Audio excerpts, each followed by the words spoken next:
Hi guys, my name is Tamina. I usually like to do videos where I'm exploring like anywhere that's not my apartment, but you know, given the circumstances right now, we obviously can't go outside. So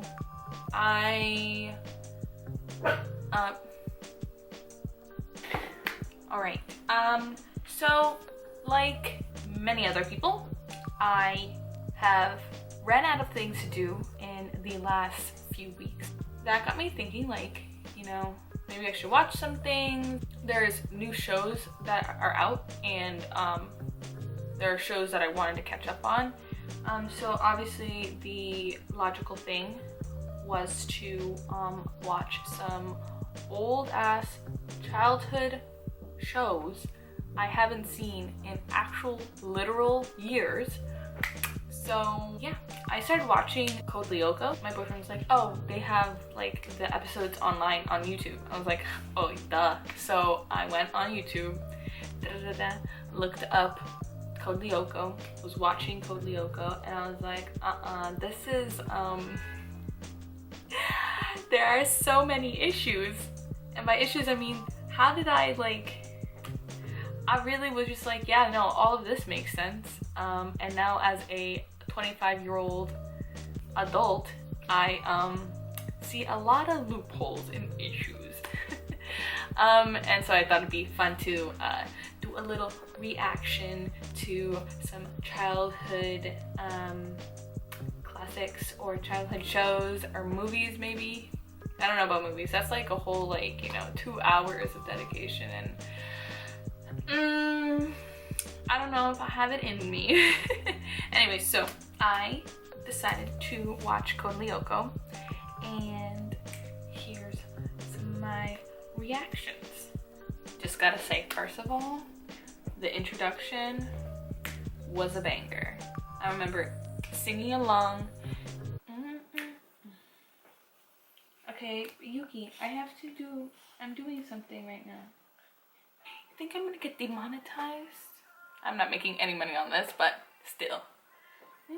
So this first episode is called Teddy Godzilla. Teddy Godzilla. I remember this episode pretty vividly, even before watching it. I just did not realize it was the first episode. This is the world. We're just gonna drop you in here, explain nothing, enjoy. We started out with this banging opening song, and here you go.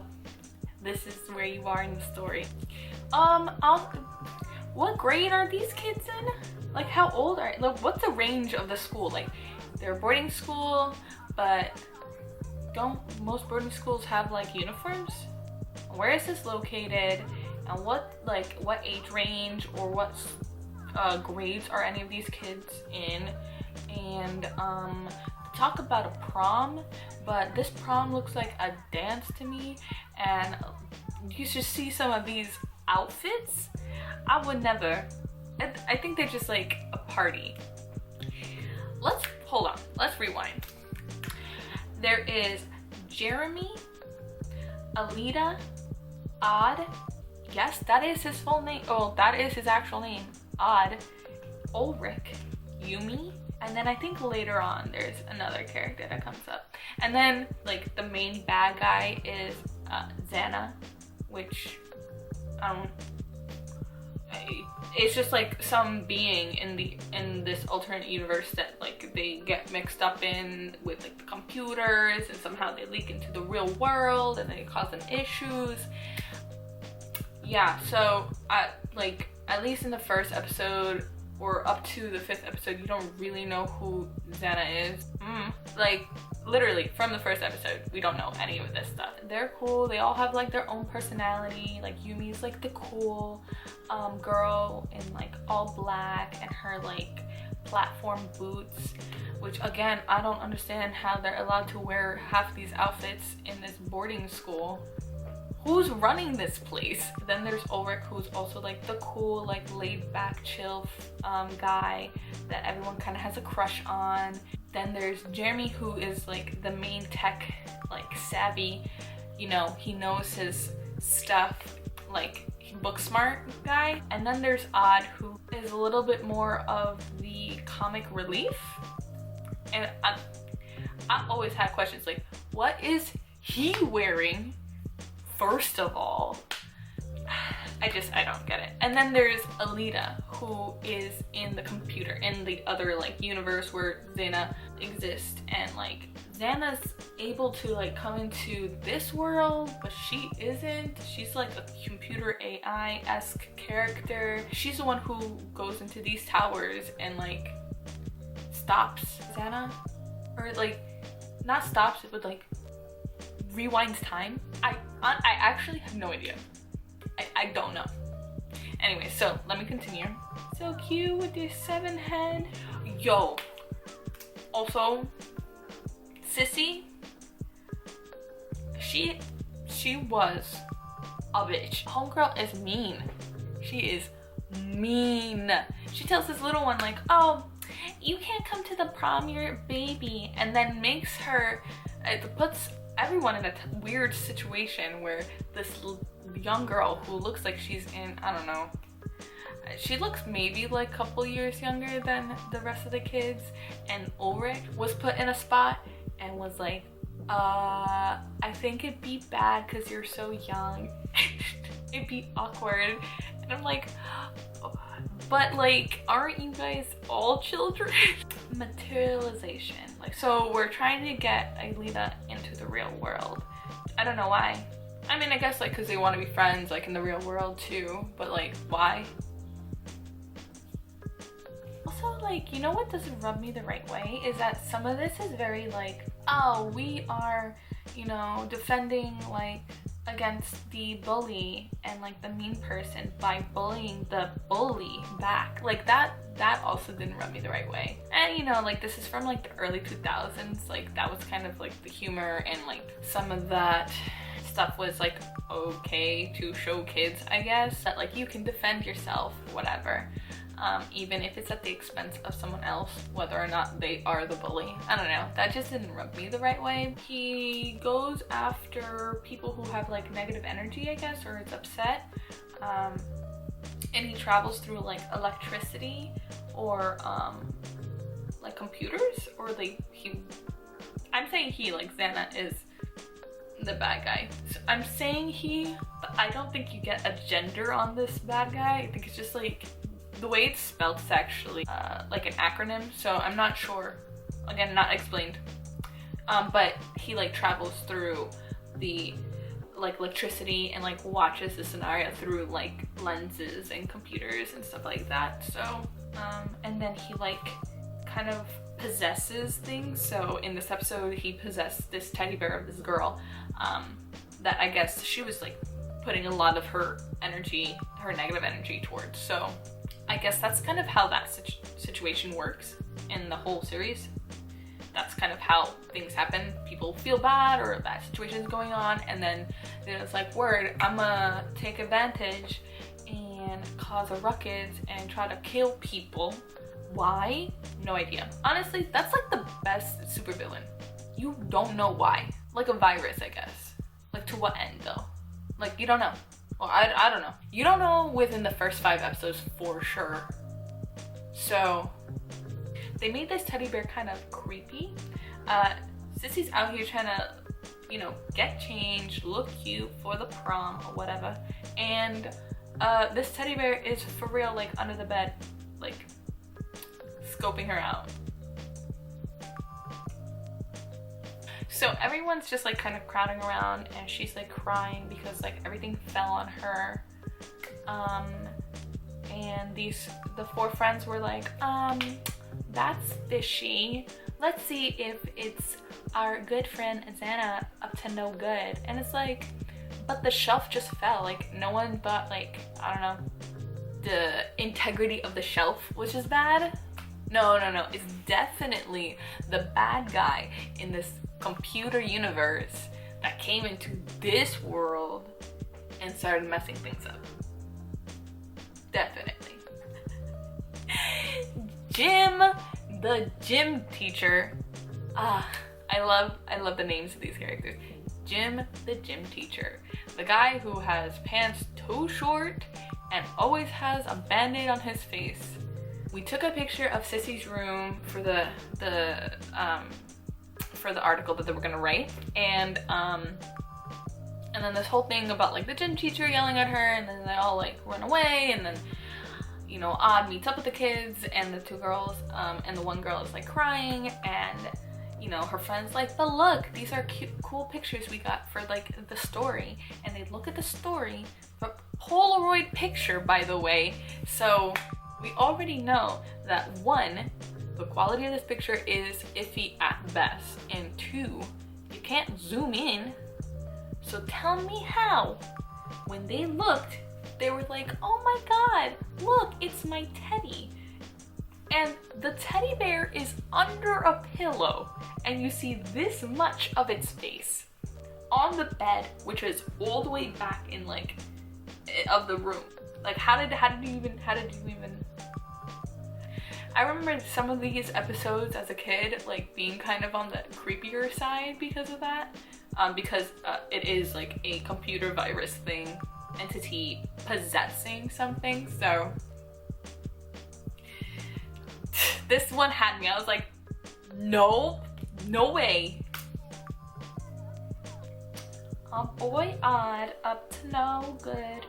Poor guy had a traumatizing experience, and like the headmaster principal guy was like, we're not gonna tell anybody about this. Yep, that's not suspicious. We're just gonna crumple this thing while I say we're not gonna talk about this. And my homeboy Odd goes into the garbage and pulls out the picture. Okay, so our kids are going into this tunnel, which looks like a sewer. They have their skateboard and their and what is that called?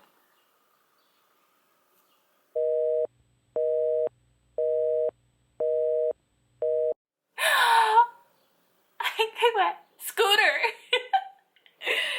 Anyway. Oh, I can't believe I forgot the word scooter. Anyways, here they go into the tunnel. They got their skateboards and scooter for Jeremy, because apparently he doesn't ride skateboards. They're running down this tunnel, which looks like a sewer system, by the way, but like really clean. They somehow go up out of the tunnel, and then they're on a bridge. And I am not sure how that makes sense. How is it that you're in a tunnel and then suddenly you're in a, like, you climb up these stairs, that you coming out of the tunnel onto the stairs, onto a bridge, which is actually over water? I'm thoroughly confused. Then they run into this warehouse, jump and like Tarzan style, swing across, and which like they don't just swing across, they like swing downwards while sliding down, and then they get into this free elevator that like puts them, you know, at the different levels of this whole like computer like situation lab-esque setup. And Jeremy goes into his computer stuff, and Odd goes to these pods and that are all connected with wires, and then basically Odd gets downloaded into this other world where Aelita is, and that's where all like the action stuff happens. They like transform into these different character setups, like, and you can see on Jeremy's screen like, oh, they almost look like playing cards where they have like abilities and like set a number of like hits that they can take before they like die in that universe, but they come back to the real world okay, but they can't go back in after that, I guess. I'm not sure. But yeah, so Odd's like getup is like this cat-like outfit, I guess. And he's basically some kind of feline. He shoots like these little daggers out of his hands, and super agile, and that's like his outfit. Ulrich has like a samurai-esque situation where he has like a sword and he has like a cover over his face. Or like ninja, like, not samurai, more like ninja, yeah. Yumi has like this whole like, she uses her fans to like throw at the enemies, and she has like that, I don't know, her outfit was always the cutest in my opinion, but that's because I loved Yumi. She was a badass. So yeah, and then like they just fight Xana and his little like minions to get a hold of the tower that he took over.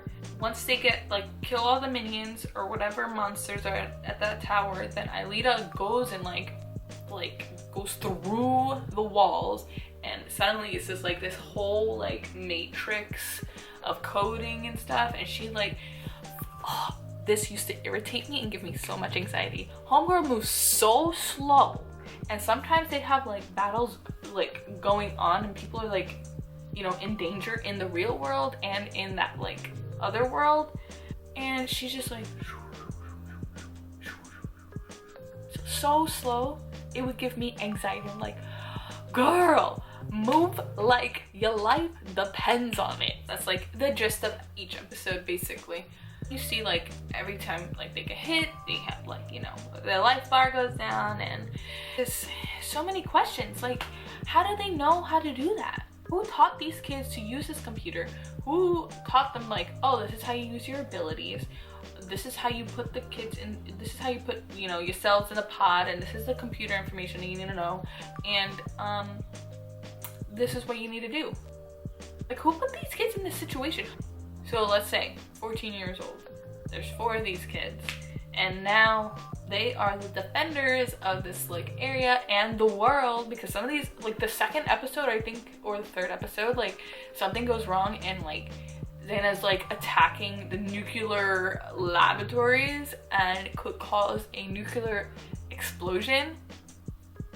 We're setting it over already up here, right? That's so crazy. So yeah, no, none of that is explained, and I don't understand like what's going on. Like, who let these kids do that? And then they like set things back in time, right? So there's like this time travel-esque situation going on. And anytime time travel or setting back time is involved in any way, it always brings up the questions like, okay, so you set back time, right? And in their work, and like for the kids, that they remember like what to do and like what happened, but no one else does. So does that mean that when they go back in time, everyone's written over, but they keep their information? Like, how does that work? And that has to mess with your head. Like, who's letting 14-year-olds bring back time? Here we go with the prom scene. They're not wearing prom attire. Oh my god, you couldn't take your headband off, Jim? You're wearing a suit with a band-aid and a white headband. Thank god, yeah, Sissy does not wear her headband to this. She wears these atrocious low-rise jeans with a star on it. You know what I really appreciate about this show is that they meshed the 2D and 3D like animation so well. Like it really helped solidify like, oh, there's 2 like universes, I guess. The ones in the computer, which is all 3D, and the real life, which is all 2D. And I actually love that.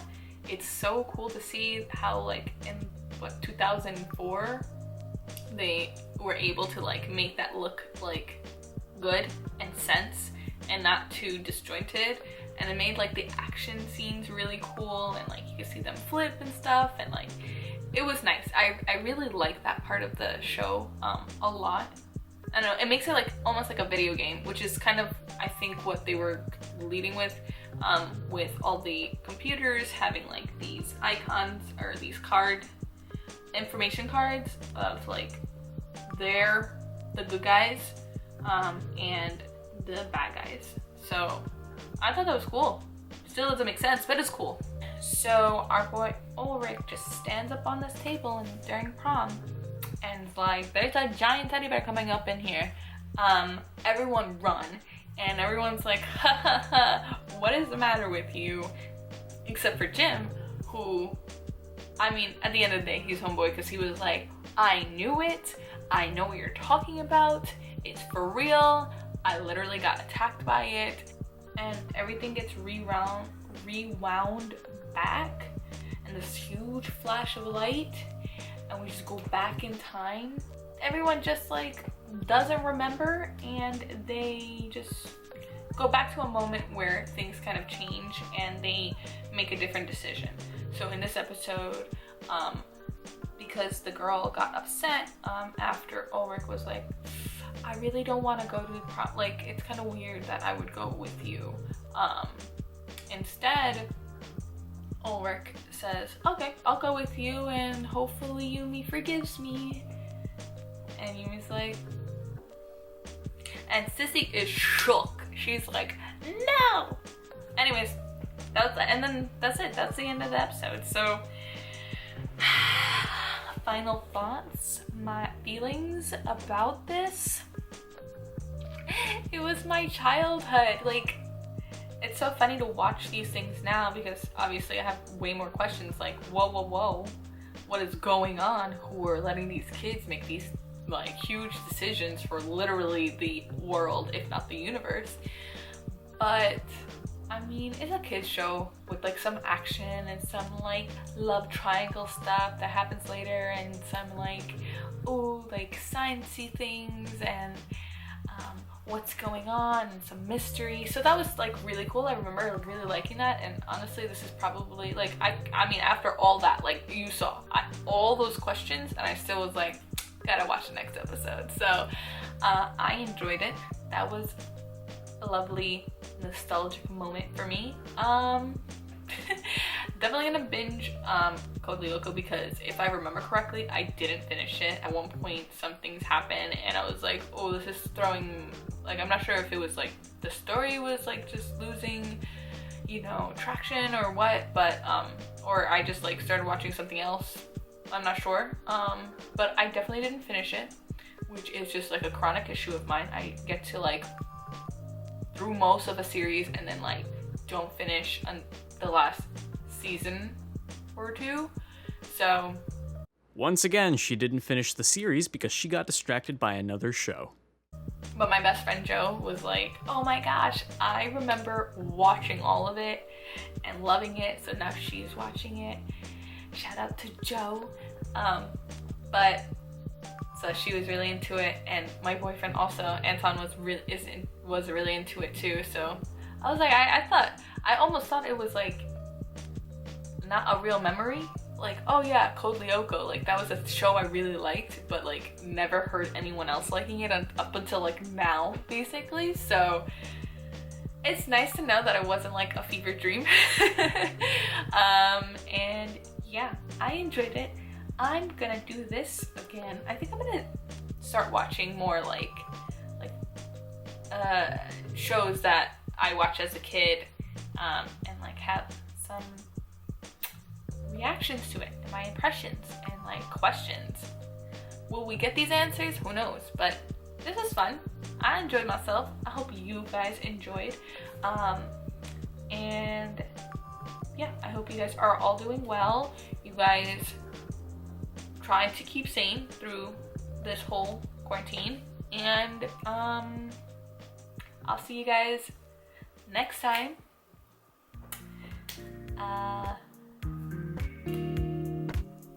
Bye.